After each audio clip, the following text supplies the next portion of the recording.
Brazil দল ফিরে আসছে ভয়ঙ্কর রূপে, তারকা ঠাসা দল গঠন করছে কোচ দরিবাল জুনিয়র। দর্শক, ব্রাজিল দলে আপনার প্রিয় খেলোয়াড় কে? আপনাদের মূল্যবান মতামত আমাদের কমেন্ট করে অবশ্যই জানাবেন। চলতি মাসে বিশ্বকাপ বাছাই পর্বের দুটি ম্যাচ খেলবে পাঁচবারের বিশ্ব চ্যাম্পিয়ন ব্রাজিল। বিশ্বকাপ বাছাই পর্বের এই দুই ম্যাচ মহা গুরুত্বপূর্ণ সেলেসাওদের জন্য, কেননা এখন পর্যন্ত 2026 বিশ্বকাপে কোয়ালিফাই করতে পারেনি ব্রাজিল। বিশ্বকাপ বাছাইয়ের 12 ম্যাচ খেলে সেলেসাওরা অর্জন করতে পেরেছে কেবল 18 পয়েন্ট। 2026 বিশ্বকাপে জায়গাটা পাকাপোক্ত করে নিতে ব্রাজিলকে অর্জন করতে হবে আরও 6 পয়েন্ট, যার জন্য নেইমারদের হাতে বাকি আছে আর মাত্র 6টি ম্যাচ। ফলে বাকি থাকা সবকটি ম্যাচ গুরুত্বপূর্ণ ব্রাজিলের জন্য।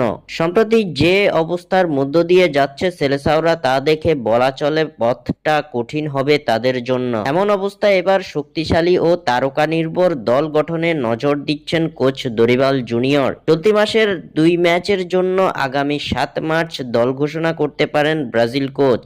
তার আগে এবার 52 জনের সংক্ষিপ্ত এক তালিকা করেছেন দরিবাল।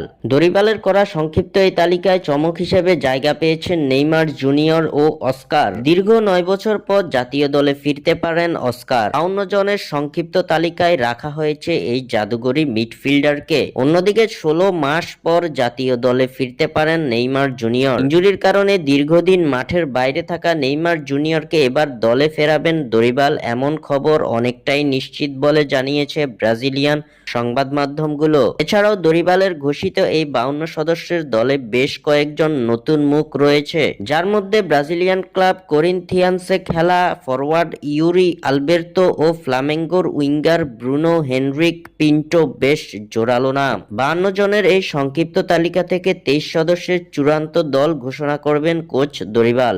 স্বাক্ষর থেকে সাদবিন ইসলাম।